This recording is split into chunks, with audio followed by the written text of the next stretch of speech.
Ram Ram ji sir. और क्यों? तो अपना टॉपिक चलो धातु अधातु और उसके प्रमुख यौगिक। ठीक है। तो कल आपने ये क्लास को नहीं आई बी खातर माफी चाहवा, कोई कारणवश को नहीं आई। तो आज अपन अगली धातु की बात करा। सीयू। सीयू का मतलब होता है कॉपर, जिसको सामान्य भाषा में बोलते हैं अपने तांबा। इसका परमाणु क्रमांक होता है 29। अब तांबा जो था, जो आदि मानव पुराने टाइम में जो आदि मानव होते ना, सबसे पहले उन्होंने इसी धातु का प्रयोग किया था। किसका? तांबे धातु का सबसे पहले आदि मानव ने इसका उपयोग किया था। अब देखें इसके है क्या उत्कृष्ट धातु है ये। उत्कृष्ट धातु का क्या मतलब है? उत्कृष्ट धातु का मतलब है कि इसका जो इलेक्ट्रॉनीय विन्यास होता है वो, और उत्कृष्ट गैस का जो इलेक्ट्रॉनीय विन्यास होता है उसके लगभग समान होता है। देखिए कैसे।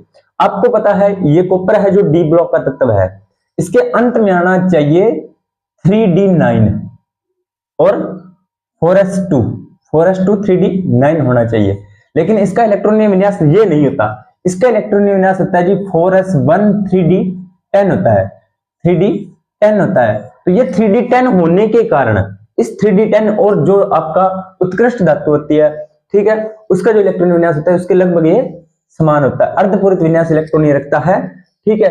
इसके जो इस वजह से इसे उत्कृष्ट धातु बोला जाता है। प्रकृति में मुक्त अवस्था में भी पाया जाता है, यानी कि अकेला भी पाया जाता है, और संयुक्त अवस्था दोनों में ये पाया जाता है। संयुक्त अवस्था में इसकी देख लीजिए आप, जो यौगिक है इसके वो सारे इसके संयुक्त अवस्थाएं हैं।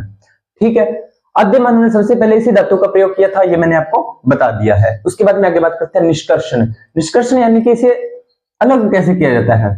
इसे अलग किया जाता है, इसकी एक विधि होती है जिसे बोलते हैं फैन विधि द्वारा। कौन सी विधि द्वारा जी? फैन विधि द्वारा। इसका जो अयस्क होता है उस अयस्क का नाम होता है कॉपर पायराइटस अयस्क से इसे फैन विधि द्वारा इसको अलग किया जाता है, जिसमें से शुद्ध तांबा तो प्राप्त होता है 98% और फफोदेदार तांबा या अशुद्ध तांबा प्राप्त होता है अन्य मात्रा में। ठीक है। ये आपको बात थोड़ी सी ध्यान रखनी है। आपको सिर्फ ये ध्यान रखना है ज्यादा, और ये ध्यान रखना है, और इस विधि का नाम ध्यान रखना है, बस और कुछ नहीं ध्यान रखना। रासायनिक गुण क्या है? रासायनिक गुणों की बात कर लेते हैं अपने। तो ये साधारण ताप व शुष्क वायु में कोई विक्रिया नहीं करता। जो नॉर्मल टेम्परेचर और वायु, शुष्क वायु में नमी नहीं है तो वहां पर यह कोई विक्रिया नहीं करता। यदि वहां पर नमी वाली और आर्द्र हवा हो जाए तो वहां पर यह बास्मिक कार्बाइड बना देता है। क्या बनाते हैं? बास्मिक कार्बाइड बना देता है। जिस प्रकार लोहे से जंग लगता है ना, उसी प्रकार से ये विक्रिया करके ये बना बास्मिक क्लोराइड बना देता है। तनु अम्ल जैसे HCl हो गया, ठीक है, और H2SO4 हो गया, इनसे भी कोई विक्रिया नहीं करता। लेकिन जब इसे कंसंट्रेट या सांद्र H2SO4 या सांद्र H2SO4 पर या सांद्र HCl पर गर्म करते हैं, ठीक है, तो ये SO2 गैस देता है। सांद्र H2SO4 सांद्र H2SO सल्फ्यूरिक अम्ल होता है, ये मैंने बताया था, अम्लों का राजा, रसायनों का राजा होता है ये। ठीक है। SO2 गैस उत्पन्न करता है। तनु HNO3 के साथ, तनु नाइट्रिक अम्ल के साथ यह NO2 गैस देता है। कौन सी गैस देता है? N2O गैस देता है। और सांद्र HNO3 के साथ ये NO2 गैस देता है। ध्यान दे लेना, थोड़ा सा कंफ्यूज मत होना। तनु के साथ तो दे रहा है N2O और सांद्र के साथ है NO2। यहाँ पे एक ऑक्सीजन है, यहाँ पे दो ऑक्सीजन के अणु है। इस चीज का आपको थोड़ा सा विशेष ध्यान रखना है। इसका उपयोग की बात कर लेते हैं। उपयोग होता है जिसका मिश्र धातु बनाने में। कौन सी? मिश्र धातु बनाने में। जैसे पित्तल हो गया। पित्तल में क्या होता है? 70% तो तांबा होता है और 30% जस्ता या जिंक होता है। अब कांस्य की बात कर लेते हैं तो 88% इसमें क्या होता है? तांबा होता है, और 12% होता है इसमें टिन। SN को टिन बोलते हैं जी। ठीक है। ये भी आपको थोड़ा सा ध्यान रखना है। जर्मन सिल्वर, ये क्या होता है? कॉपर होता है इसमें 50%, जिंक होता है इसमें 35% और मैग्नीज होता है इसमें 15%। ये भी आपको थोड़ा सा ध्यान में रखना है। अब इसके बात करते हैं रासायनिक यौगिकों की। इसका पहला होता है जी नीला थोथा। क्या होता है जी? नीला थोथा, जिसे बोलते हैं क्यूप्रिक सल्फेट, CuSO4। ठीक है। नीले रंग का ठोस पदार्थ होता है, जल में विलेय होता है। इसका उपयोग कहां पे होता है? नीले थोथे का उपयोग होता है विद्युत लेपन व विद्युत सेल बनाने में प्रयुक्त होता है। विद्युत लेपन व विद्युत सेल बनाने में। और ये क्या होता है? ये विष व कीटाणुनाशक होता है, यानी कि एंटीटॉक्सिक और कीटाणुनाशकों के लिए ये प्रयुक्त किया जाता है। ठीक है। जब इसकी कॉपर क्यूप्रिक सल्फेट की विक्रिया केसीएन से करवाते हैं, पोटेशियम साइनाइड होता है। केसीएन जी क्या होता है? Potassium cyanide. ठीक है। इसको जब पोटेशियम साइनाइड के साथ विक्रिया करवाते हैं तो ये बनाता है पोटेशियम क्यूप्रोसाइनाइड बनाता है, पोटेशियम क्यूप्रोसाइनाइड। इसके बाद में अगला इसका यौगिक कहता है कांसा श्वेत। कांसा श्वेत क्या होता है? इसमें टिन की मात्रा अधिक हो जाती है। जो कांसा आपने बनाया था ना, ये देखिए यहाँ पे टिन की मात्रा को और बढ़ा दिया जाता है, उसे वो बन जाता है कांसा श्वेत। क्यूप्रिक क्लोराइड यह होता है हरे रंग का ठोस होता है, 150 डिग्री टेम्परेचर पर गिरने पर अनार्ड लवण में बदल जाता है। कौन से लवण में बदल जाता है जी?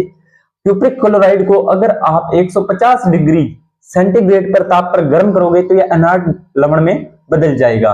डेक्कन विधि द्वारा क्लोरीन के निर्माण में अपनी बात करेंगे। डेक्कन विधि द्वारा ये क्या होता है? क्लोरीन के निर्माण में भी सहायक होता है। ये बात भी आपको ध्यान में रखनी है, ठीक है। क्लोरीन का जब निर्माण करवाएंगे उसमें भी बात करेंगे। डेक्कन विधि द्वारा क्लोरीन के निर्माण में सहायक करता है।